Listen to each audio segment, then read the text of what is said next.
In today's video, I'm going to teach you how to add blocks in Relevance AI. By the end of this tutorial, you'll have a good understanding of how to construct and enhance your workflows using these versatile building blocks.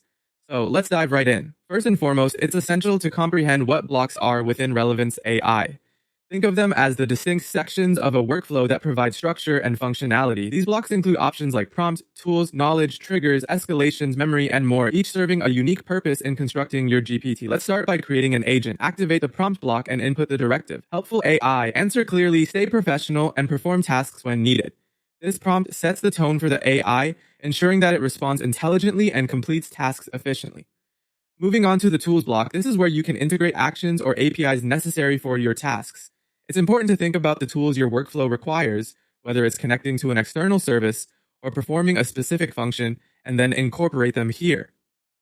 Next up is the knowledge block. This powerful component allows you to connect your agent to files, datasets, or even websites. By linking these resources, you can considerably expand your AI's capacity to provide informed and comprehensive responses based on the data it accesses.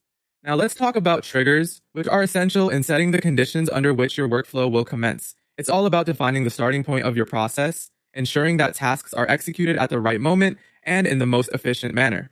The escalations block is another critical element. This is where you plan for contingencies, particularly how your workflow should handle errors or situations that require human intervention.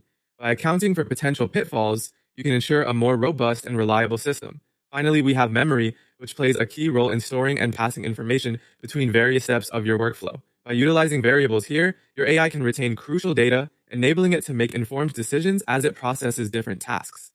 And there you have it. By incorporating these blocks into your workflow in Relevance AI, you can create a powerful, logical, and flexible system capable of handling a wide range of tasks automatically. Remember to take the time to plan and organize your blocks carefully as they form the backbone of your AI's functionality. As your needs evolve, so can your workflows, so don't hesitate to experiment and iterate. Thank you for joining me today, and happy building!